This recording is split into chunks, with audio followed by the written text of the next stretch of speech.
It was a crazy trip.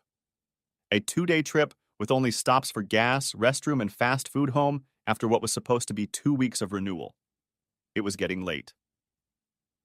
We got home, and there was barely any edible food in the house. I got up early for work, stopped by the local donut shop to eat a couple of my favorites, and grab a coffee on the way. The whole office was surprised by my very early return. There was no time for a full lunch, so I ate a package of cheese crackers and a soda at my desk. Met with the boss and got my ass kicked for someone else's mistake.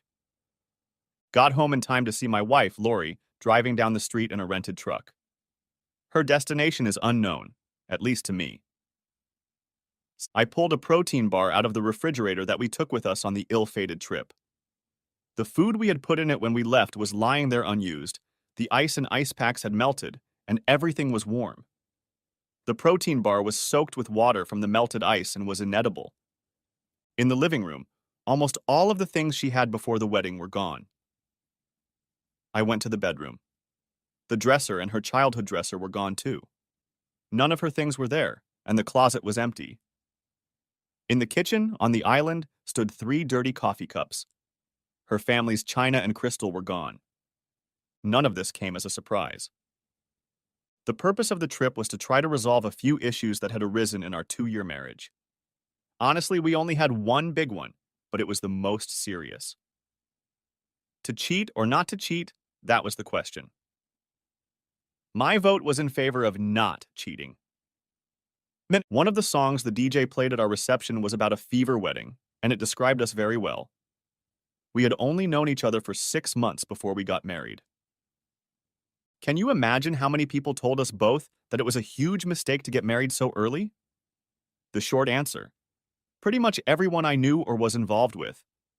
The same was true for her, but we didn't listen because we were in love and knew everything better than all of them combined. God, what idiots we were. The fever mentioned in the song at the reception ended pretty soon after the priest pronounced us husband and wife. The remnants of the wedding cake hadn't even had time to get stale yet before the problem started. They started with her new boss's son, a college football player who'd been raised to believe he was entitled to whatever he wanted. His father bought the car dealership where my wife worked. There are 6 car dealerships in our town, and after Martin Justin Jr. bought the one Lori worked at, he owned 3 of them. Lori worked there for 4 years and was instrumental in getting my cousin Jeffrey hired at the car dealership. Everyone who knew Jeff loved him and trusted him. He's not the smartest or fastest guy in the world, but cleaning cars was a job he enjoyed and he did it well. He's also not a bad mechanic, but he never had the confidence to work his butt off. He was one of my best men at my wedding, and in addition to being my cousin, I considered him a good friend. After Justin bought the dealership, his son didn't come at first because he was in school, but as the summer wore on, he started coming, and the office, where mostly women worked, became his favorite place to hang out. It wasn't long before Lori's desk became the center of his universe when he was at the dealership. At first, according to Lori, he was a nerd. Then she didn't say anything about him, and I figured he had either stopped or moved on to someone else to annoy. One evening, Jeff was more silent than usual as he and I sat on the porch of Lori and I's rented house. He loved beer, but had a very low tolerance for alcohol, so I always had a beer nearby for him. If he knew the difference, he never said anything. Don't misunderstand. He's not a dumbass. He just can't get the gist of things quickly, but when he learns something, anything, he never forgets, and he's very loyal to his friends, especially me. So we sat on the porch. He said nothing and hardly touched his drink. I often noticed him looking at me. Okay, Jeff. What's up? Roger likes Lori. Roger was Justin's son. I chuckled. Everyone likes Lori. Lori likes Roger. No, she doesn't. Tim, I'm not that slow. He spends a lot of time talking to her. Today he left for lunch at the same time she did, and they came back at the same time. Lori never went to lunch. She always ate in the break room and watched game shows on TV. Are you sure? He nodded slowly. It was the first sign that there was trouble in paradise. We didn't talk about it again that night. When she got home, I asked her if everything was okay at work and if she had any problems. Everything is fine. Why do you ask? No reason. Roger used to be a pest, and you haven't thought about him in a while. Oh, he's still a pest, but I can handle him. The second, third, and fourth signs came quickly, and they all came from Jeff. Inappropriate touches, like his hand on her ass or her hand on his leg when they sat close together. Stuff like that, but nothing that directly indicated cheating. I didn't like what I was hearing, but I didn't say anything about it to Lori. I just asked Jeff to keep an eye on them and let me know what he saw. On those occasions when he saw something inappropriate, he would call me. I was usually pretty aggressive and confrontational, but here I took my time for a couple reasons. First, I didn't want to think about her doing something inappropriate, like cheating, but I also didn't want to hear all the "I told you so" I would get from everyone I knew if she did cheat. At one afternoon, he called to say that Lori and Jeff were in Jeff's dad's office kissing. The kiss went over the top. That evening, I talked to her about it. She denied it at first, but finally admitted that she and Roger had played around and kissed a bit, but nothing serious happened. Is anything serious supposed to happen? I asked. Of course not, she replied. I made it unequivocally clear that I would not tolerate any more playing and kissing, and that adultery would certainly lead to divorce. We can get divorced as quickly as we got married, and I won't delay divorce if you ever sleep with anyone else. Although I never told her how I knew about her and Roger, Jeff was fired the next day. It wasn't hard to guess. Lori and I never discussed his firing, but I commented on how stupid it was to fire someone with a disability. I also mentioned that Jeff and I were going to file an ADA complaint against Justin. No one ever thought Jeff was disabled, just slow, and mentioning filing a complaint was just my excuse. He and I never discussed any of this.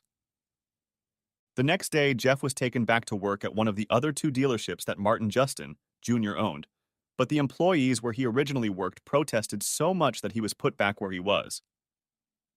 It was an interesting exercise in human relations. Virtually all the employees at the dealership stood up for Jeff.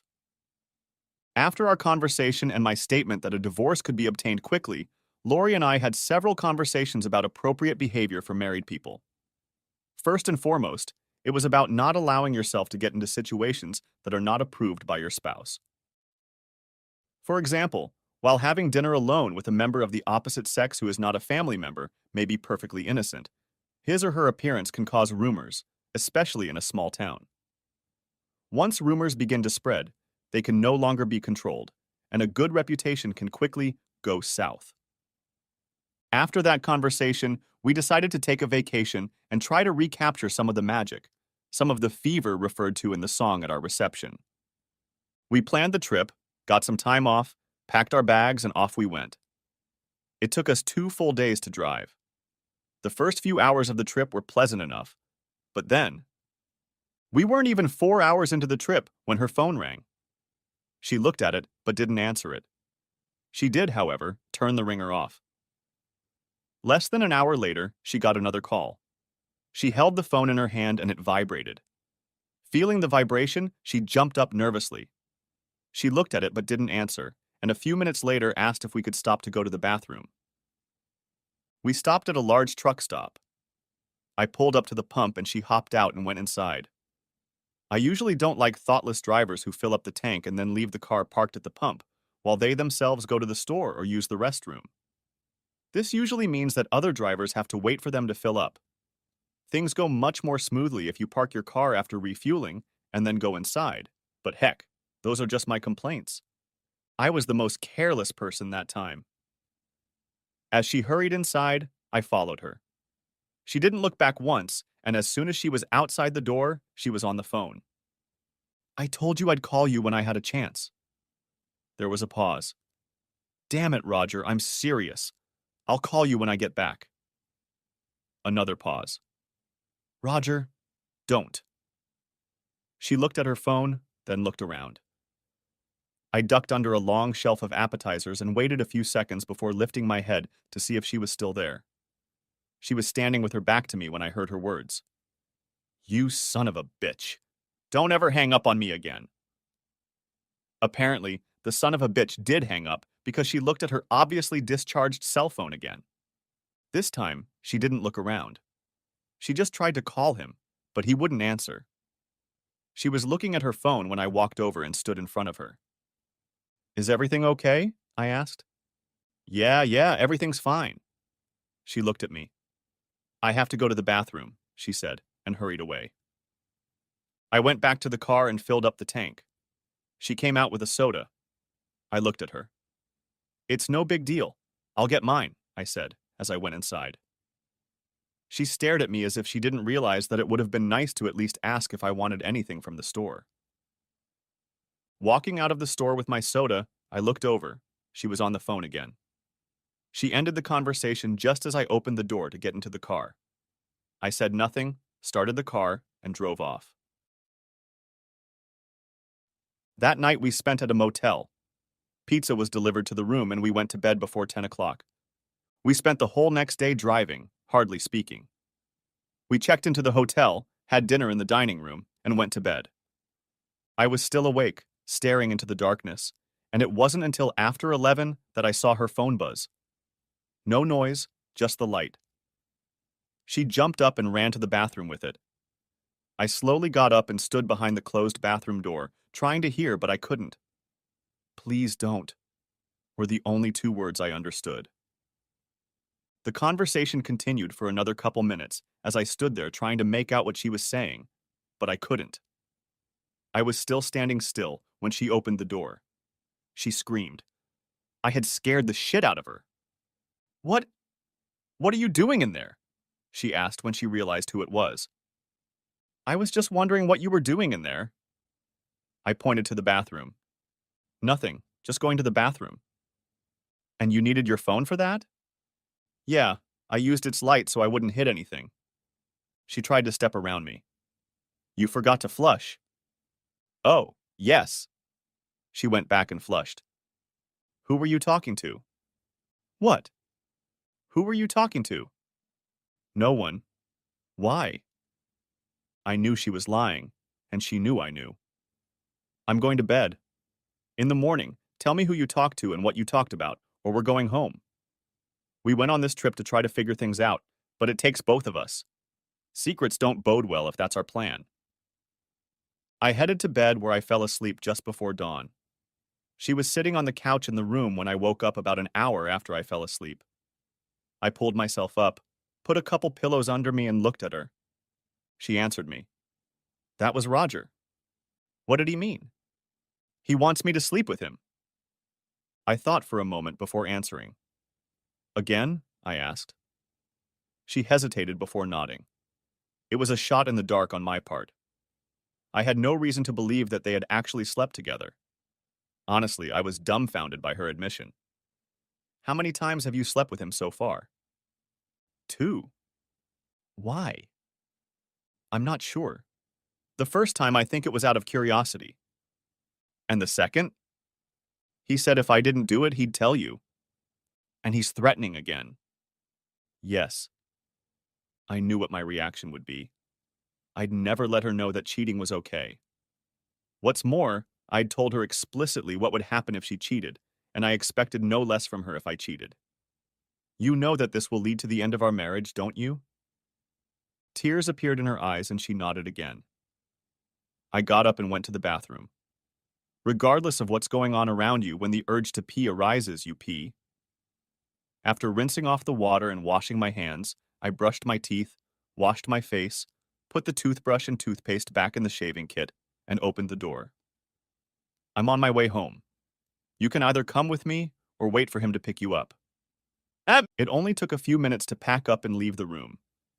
I checked us in, we got in the car and began the long drive, with stops only for gas, restroom, and fast food mentioned earlier.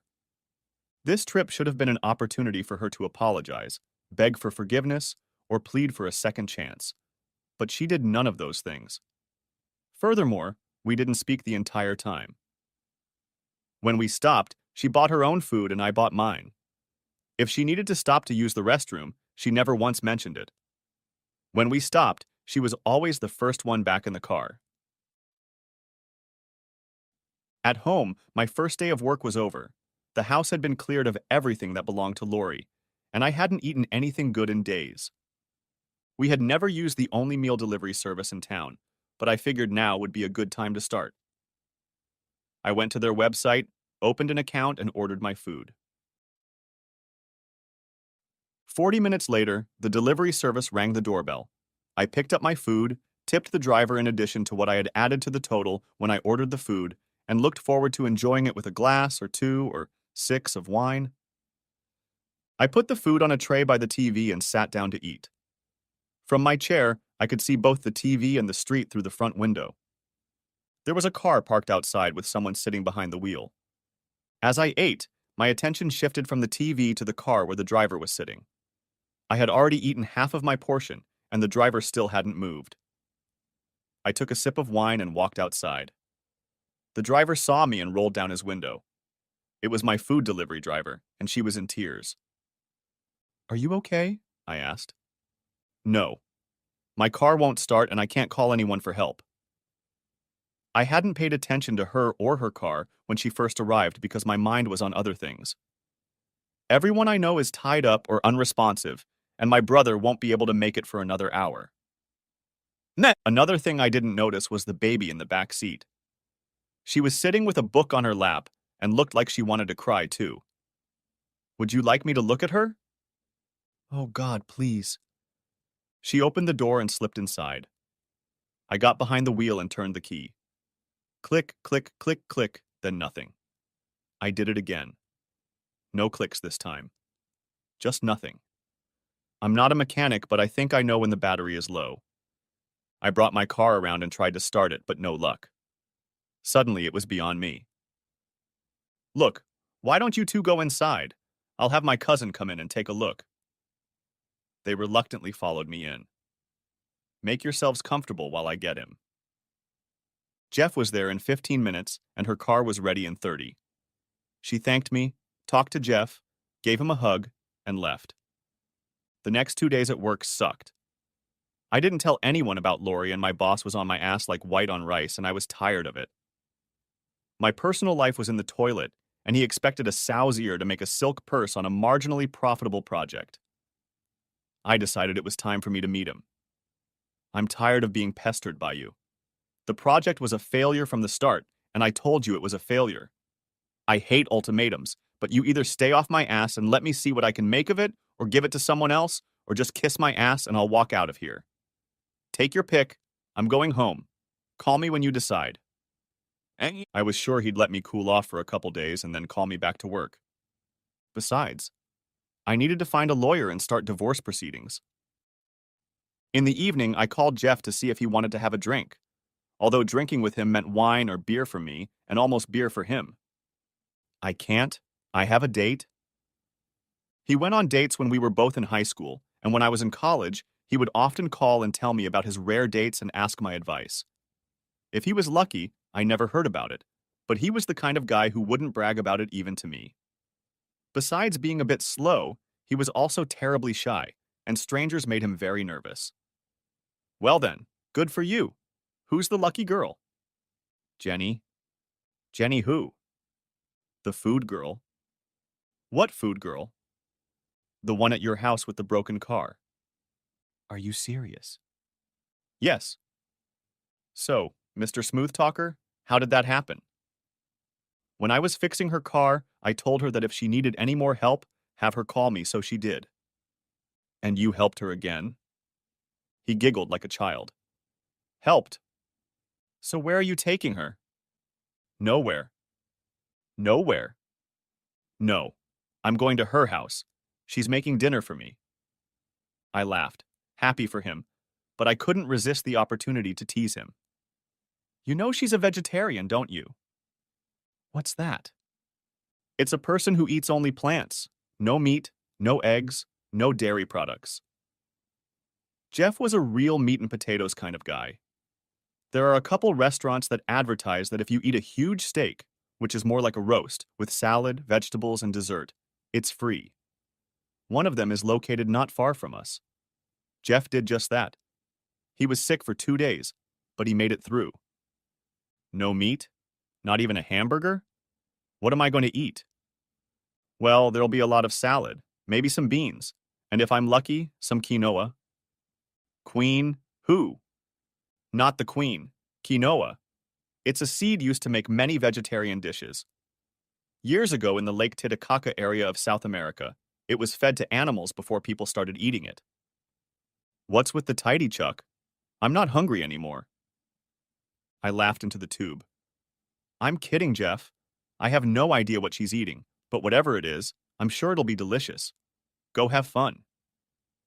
I decided to call the food delivery service one more time and order my own dinner. The next day, I was hustling around the house. Lori was gone, and I still had over a year left on my lease, so I figured I'd make things as comfortable as I could. I also assumed that my boss would call, apologize, and ask me to come back to work. By mid-afternoon, he still hadn't called, but his wife did. Tim, I'm sick of listening to your father complain about you messing things up. You have a degree? Why don't you go work for someone else if you two can't find common ground? I'm thinking about it, Mom, but you know I'd have to move somewhere else. That's the only thing wrong with that. Why can't you just do what he wants? Because he's doing things the old way. We need to modernize. Have you explained that to him? Over and over, but he's too stubborn to listen. Well, I don't want you to move, so talk to him again. Okay, I promise. He'll get over it and call me tomorrow, I'm sure. I'm looking right at him. Just come back to work tomorrow. He nods his head that it's okay. Now, why don't you and Lori come over for dinner tomorrow?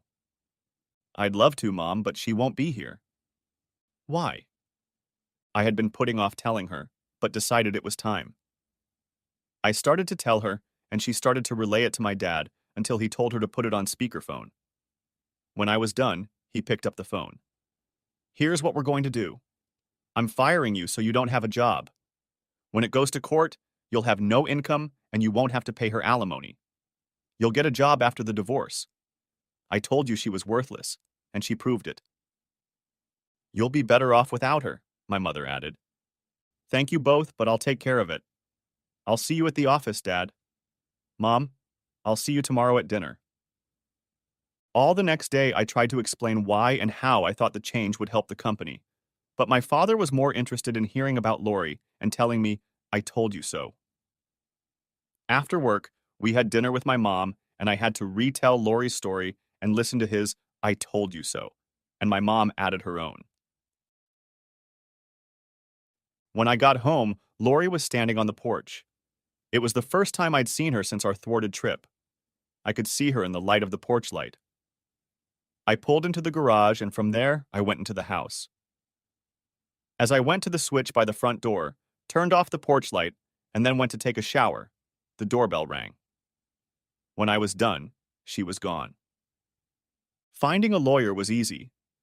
Finding one that wanted to have anything to do with a divorce that directly or indirectly involved Roger Justin was a little harder, but I managed. Of course I'll take the case.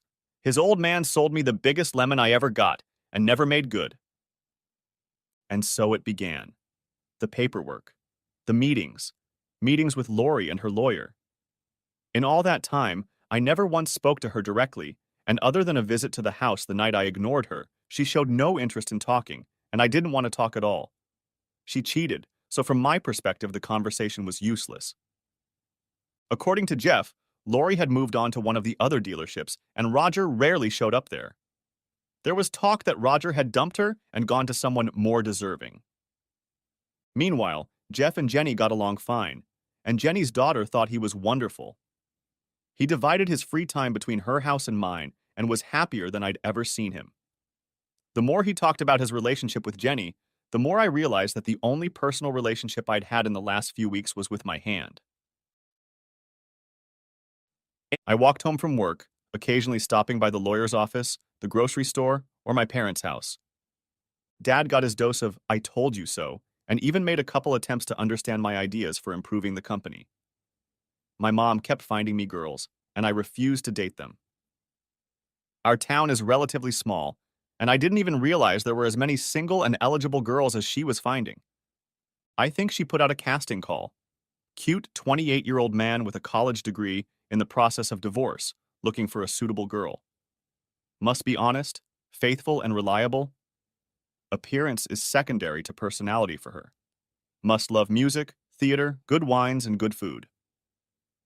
I stopped returning her calls after the fifth date she set me up and told my father that the first time he mentioned setting me up on a date, I had moved to Houston.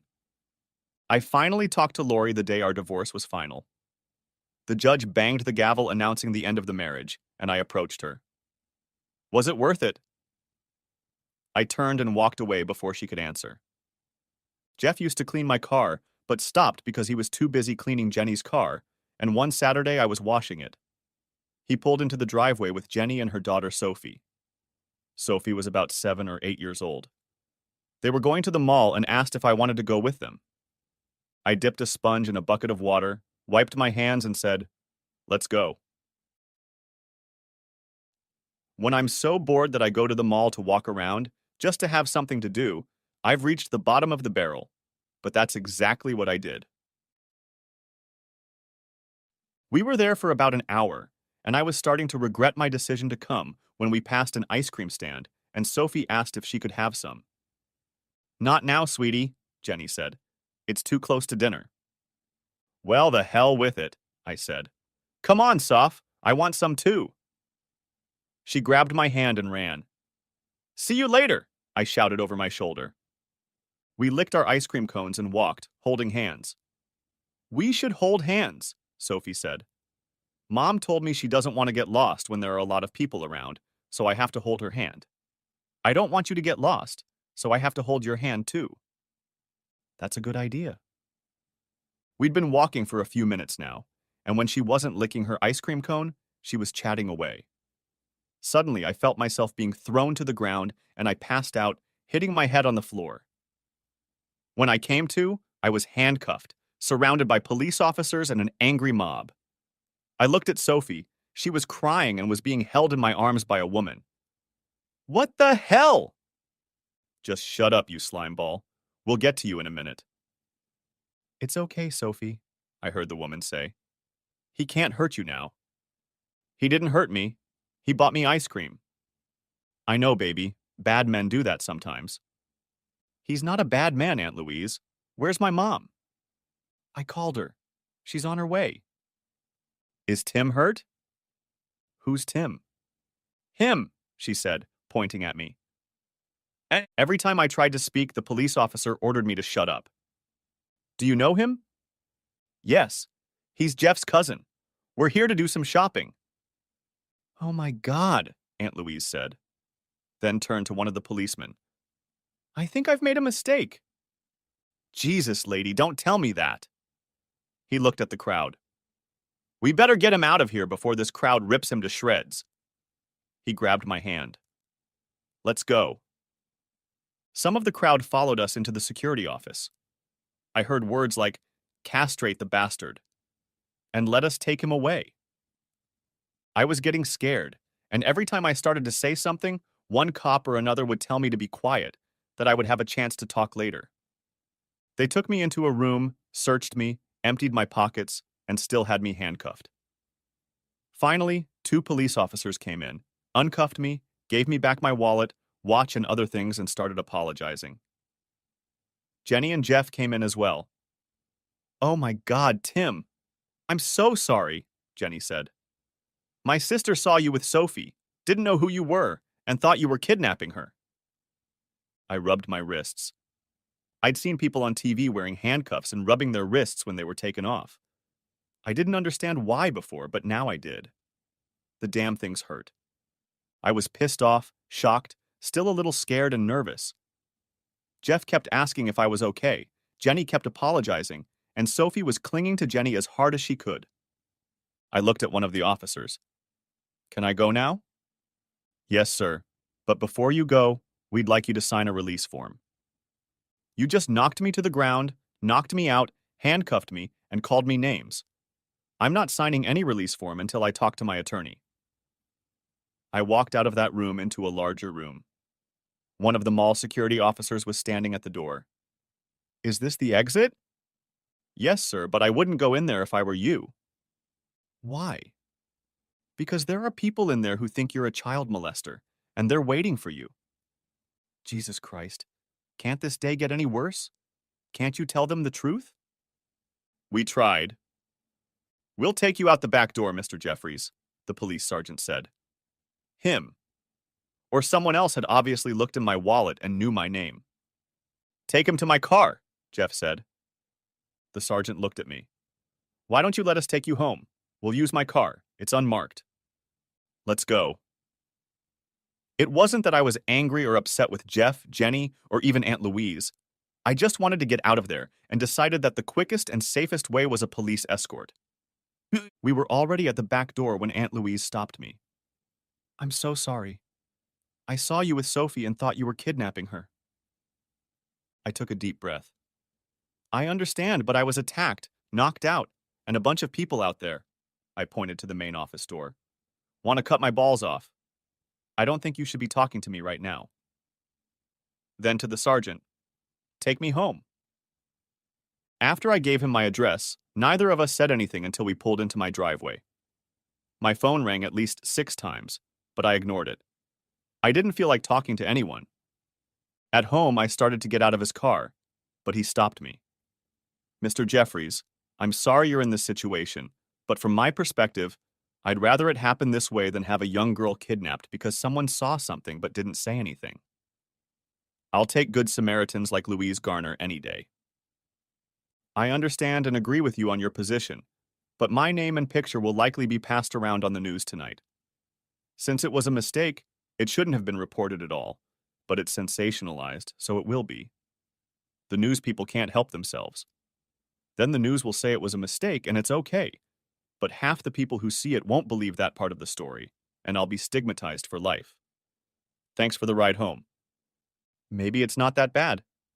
I'll see what I can do. Yeah, and pigs can fly, I thought to myself. I got in the car and drove straight to my parents' house. In the evening, we watched the local news, and sure enough, there it was. When we turned on the TV and found the right channel, it was already showing. We missed the first part of the story, but what we heard said that when you see something, say something, even if it turns out to be a mistake.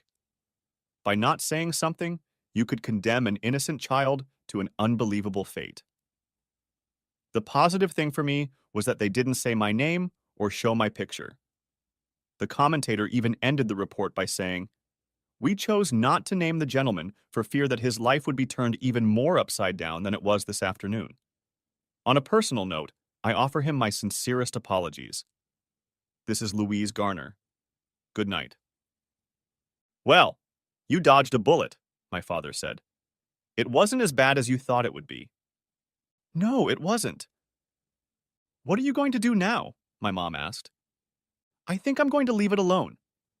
If I try to sue for false arrest, it'll get out, and my name and picture will probably end up on the rumor mill.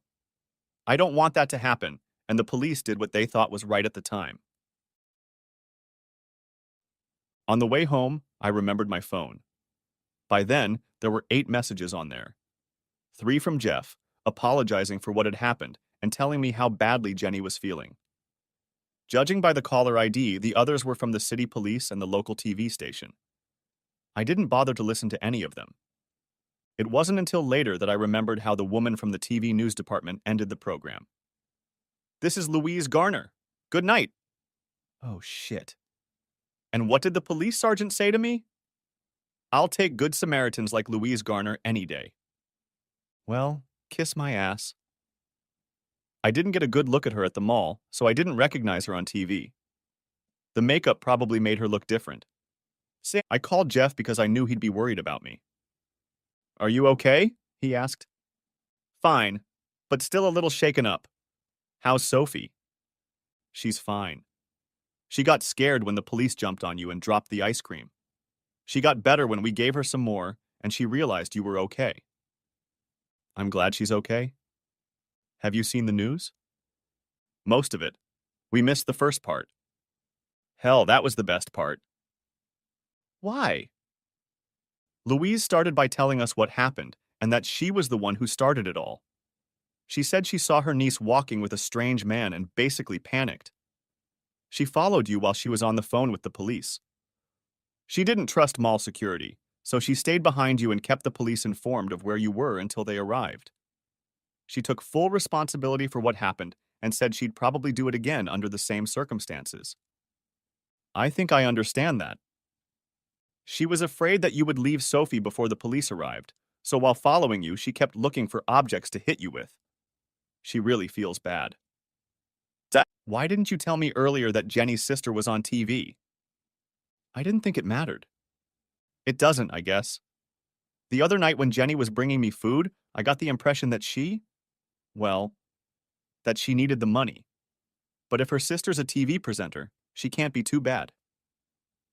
It's a local program, so Louise doesn't make much money.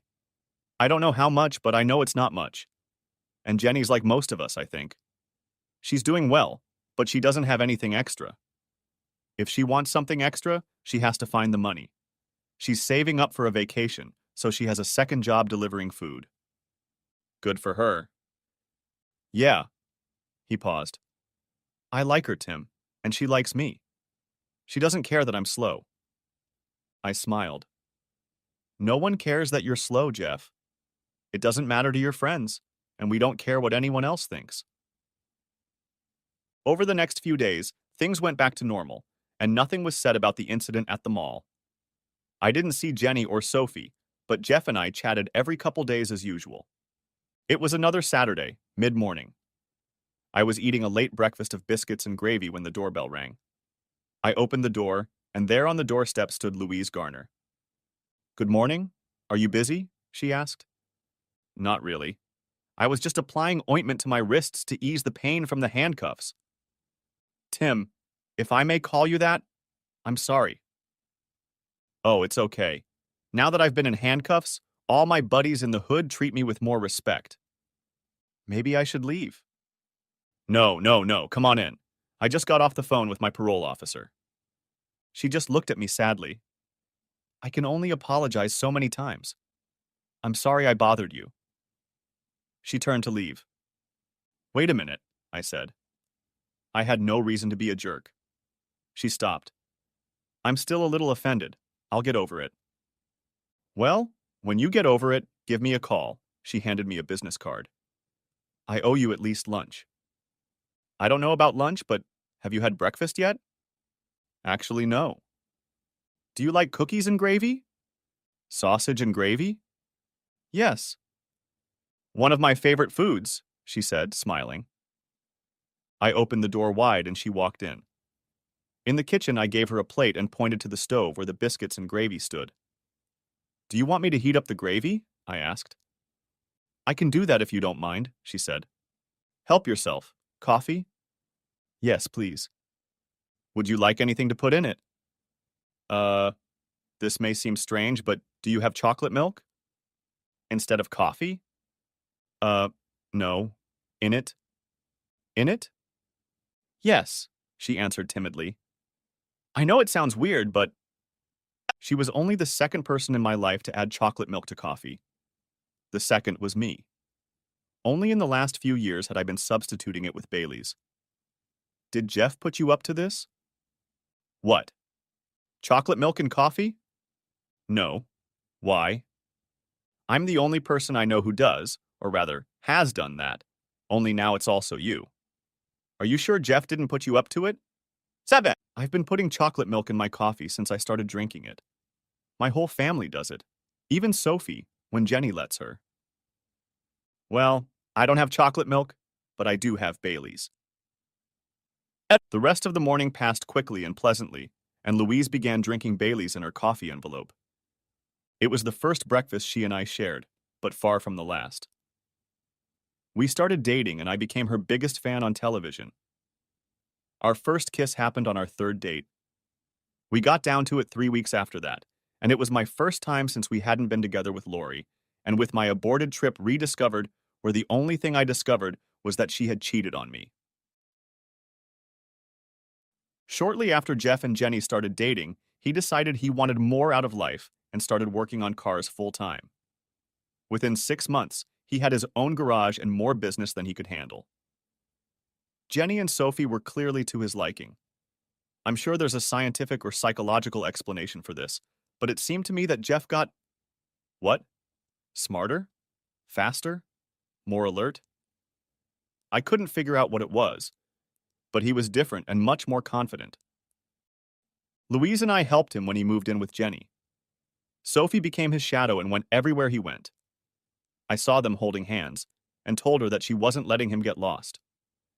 No, we don't let each other get lost. I couldn't think of anything nicer she could say about him. A year after the divorce, I found out that Lori was getting married again, but not to Roger Justin.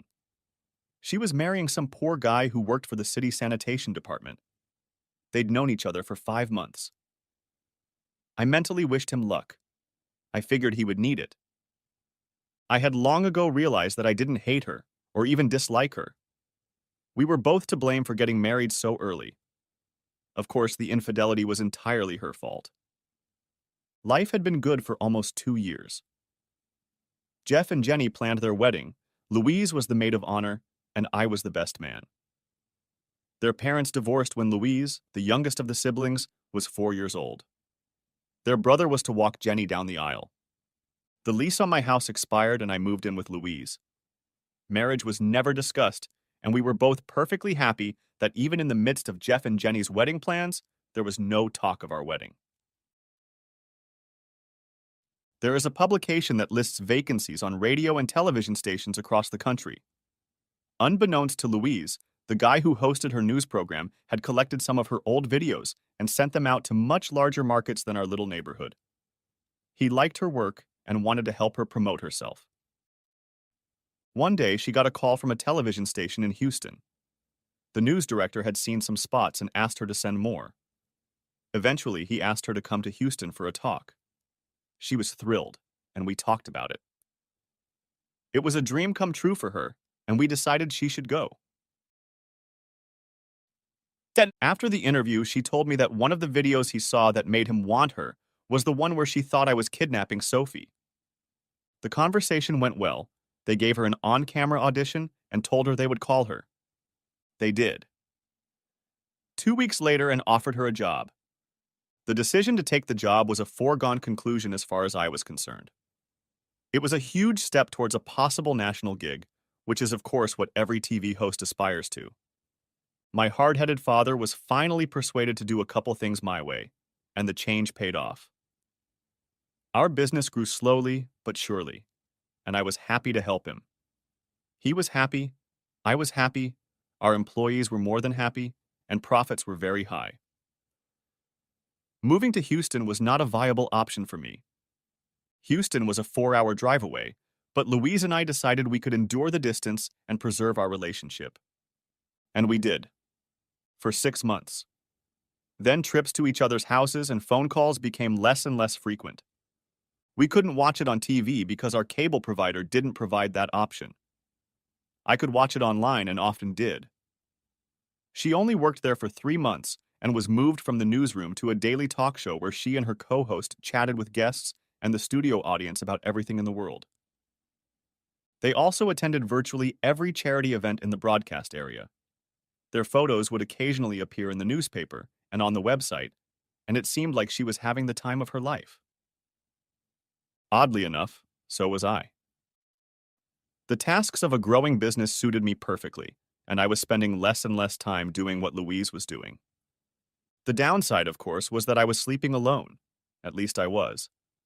I didn't realize she was sleeping with her handsome coworker or anyone else, but since Lori was my only reference point, the thought of it never left me. One Wednesday morning, I drove to Houston to surprise her. I told my dad I was taking the rest of the week off and going to see her. "Does it have to be this week?" he asked. "It's been quite a while, and I think she and I need to talk." "I'd rather you wait." "I can't." Right after we talked, Jeff called and said he needed help in the afternoon and asked when I could be there. "I'm going to Houston. I'll be back on Sunday." "That will be too late." "What's so important that it can't wait?" I asked. "It's something for Jenny." "Jeff, I'm sorry, but I can't. I'm leaving for Houston." Their show aired live every morning. In the afternoon, they would research their guests and plan the next day's show. They didn't just come in, do an hour-long show and go home. They spent all day researching and developing the program. I got to her apartment just after noon. I decided to wait for her there, but found that my key no longer worked. I rang the bell, but there was no answer. I went to the manager's office and asked for a new key.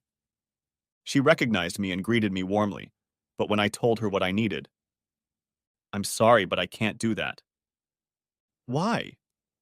"We have a new policy that only the tenant can authorize the issuance of keys or admission to the premises, and they must physically sign for the keys." "But you know me." "Yes, sir, I do, but rules are rules." "Let me ask a question." "Okay. Would it make a difference if I was her husband?" "That depends on who signed the lease. Only the tenant can authorize it. Period." Leaving her office and walking through the parking garage, I headed for my car. Her reserved spot was empty. I called her from the car. Without answering, I left a message for her to call me. She did call, just a few minutes later. "Hi, honey," she said when I answered. "Hi. How are you doing?" Same old, same old. What's up?" "I was thinking of coming up for the weekend." "That would be great. I have to finish the project we're working on by Friday." "Okay, what's the project?" "It's one of the charitable organizations our boss is involved in. We're designing a contest with lots of prizes for the biggest donors. It's fun, but a lot of work." "Are you working on it today?" "No. I needed some rest, so I took the day off." "And what are you doing?" "Just resting." "Good for you. Get some rest and I'll see you on Friday." "Okay, sweetie. Take care of yourself. Love you. Bye." I tried to say, "Love you," but I failed. I walked back through the garage, past her still empty parking space, to the elevator, got off on her floor, rang the bell several times, and waited each time before giving up and leaving. For a very brief moment, I was torn between leaving and continuing to watch and wait for her. I even thought about calling her again and telling her where I was, but decided against it. She had made her bed and was probably already lying in it. The problem was that it wasn't her bed, if that's what she was doing. I left. I took my time driving home. There were two cars on one side of the driveway and two parked on the street on the other. One was my parents' car, the other was Jeff's. I wasn't in the mood for company, and since they thought I'd be gone for the rest of the week, I wondered why they were even here. I pulled up to the house and used the remote to open the garage door. Louise's car was parked in the garage. I got out of the car, and the door to the kitchen was opened by Jeff. Bowing at the waist, he invited me in and then led me into the living room where my parents, Jenny, Sophie, Jenny, and Louise's mother and brother and Louise were standing. "Ned!" Louise stood in front of the fireplace surrounded by the others. Jeff nudged me toward her. Everyone was smiling except Louise. She just looked nervous. I walked over to her and she got down on one knee, thank goodness. "Tim, I love you. If you're going to kidnap someone, I want it to be me so we can live happily ever after." "Will you marry me?" she asked, holding out a small box to me. The events of the day faded away as I opened the box and found a gold ring with a diamond in the setting, staring back at me. She was still on one knee when I pulled the ring out of the box and took a closer look at it. I started to put it on her finger, but she stopped me. "No, silly. That's an engagement ring. You can't wear it until the wedding. That is, if there's a wedding, because you never answered me." I looked around at the faces in the room, then looked at her. "Sure, why not?" Everyone applauded. "Romantic?" "Not at all," but I said it with a wide smile, hugging her.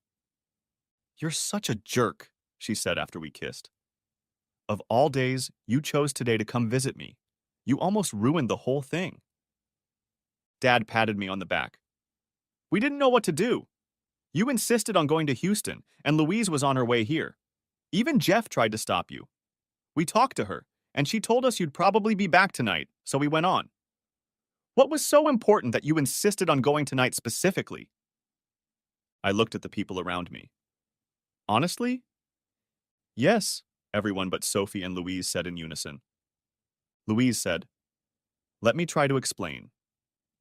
She took a deep breath and took both of my hands in hers. For the last couple of months, we've both felt like we were getting further and further apart. Two separate lives and living a few hours away from each other. We were both happy in our jobs and lives, but felt like something was missing. I looked back on my time in Houston and remembered the parties, the fun, the people, everything I wanted out of life. My job is perfect, but my life is incomplete. It's incomplete because I can't share these beautiful moments with you. There were tears in her eyes as she continued. I knew that if I have these feelings, you will have them too if you love me. The feeling that you want to share every aspect of your life with me, about what's good about your business and how happy you are when things are going well. She paused. Am I right? All I could do was nod my head up and down. I love you, Tim, with every fiber of my being. And I love you, I told her, and I meant it. At that moment, the party started. Sophie, Jeff, and Jenny were the last to leave. Sophie wanted to hug me, so I took her in my arms. Does this mean you're my uncle now? She asked in a whisper. Yes, I whispered back. Good. When they left, Louise and I sat on the couch, each with our own glass of wine, leaning back relaxedly, content to be in each other's company. Do you know another reason I went to Houston today? I asked her. I think I do. Why? You were worried about me living there alone and possibly starting a relationship with another man. Were you? What? Have a relationship with another man? Yes. No. The only men I've had real relationships with have been my producer, the studio crew, and Thomas. Thomas was her co-host. Thomas was the one I was most worried about.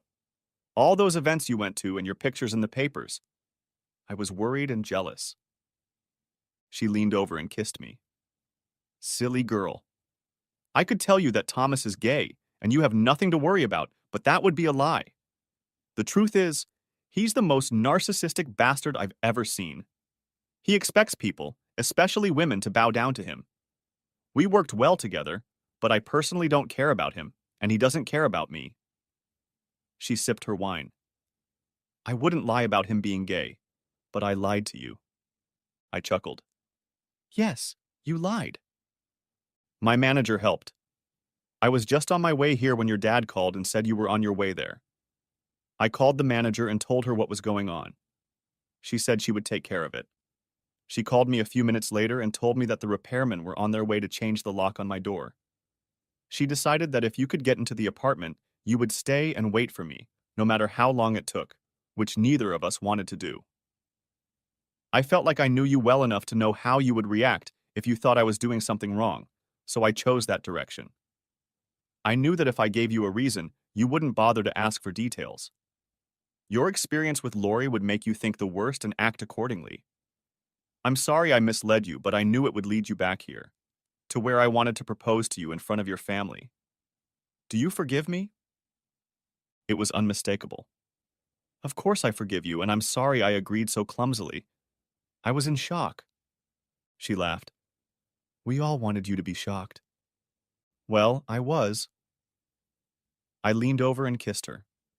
I loved this woman, and then I took another sip of wine. What time are you leaving back to Houston? It was a 4-hour drive and she had a show, so she usually left in the middle of the night. I'd forgotten about her show that day. Or are you driving back tonight? I asked. I didn't want to waste any more time. I wanted to get her into bed. And soon. Well, she stammered, let's talk about it. Tonight's show was taped on Monday. The shows for tomorrow and Friday were taped yesterday. Friday's show will announce that it will be my last show because I want to go home to be with my future husband. I sat back and looked at her. That's okay, right? Of course it's okay. It's better than okay. It's great. But won't you miss it? Yes, but I miss you more.